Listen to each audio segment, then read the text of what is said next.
बिट्टू भाई तुला सब कुछ ना कुछ बोला देते कहीं नहीं बोला सकते यार। का है बोलबे भैया? अरे का बात है अंजलि? अरे का बताओ यार, मोर घर वाले मन मोर रिश्ता तय कर दे। का तो मैं सोचे का बात है, तो मनोका ले पहले बिहार कर लो। तब मैं ले जाऊँ कहाँ? ते जिया लेके जाबे, मैं वहाँ जाए तैयार हूँ। अच्छा तब फिर हम देरी का बात के चट मंगनी पट भी हाँ कैसे संगवारी हो? चलो भाई।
बैठा के तोला लाहू अपन अंगना वो, डोला बैठा के तोला लाहू अपन अंगना वो, रखे हो जतन के तोला हृदय महल मावो, रखे हो जतन के तोला हृदय महल मावो।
संग संग मैं हाँ सारी उमरिया वो, करहूँ तोर मन के मैं हाँ खावत हो क्रिया वो,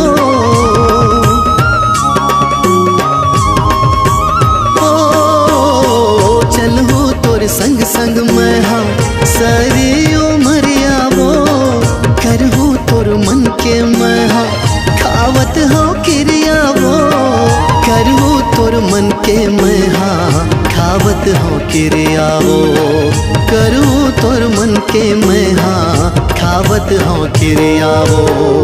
आंसू नहीं आवन देवो आँखी माँ मैं तोर वो, आंसू नहीं आवन देवो आँखी माँ मैं तोर वो, रखे हो जतन के तोला हृदय महल मावो, रखे हो जतन के तोला हृदय महल मावो।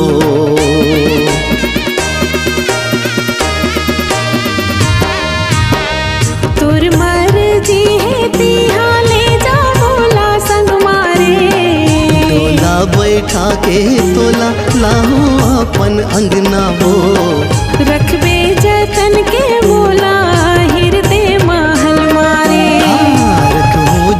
जतन के तोला हृदय महल मावो रखबे जतन के मोला रखी हो जतन के तोला रखबे जतन के मोला रखी हो जतन के तोला हृदय महल मावो।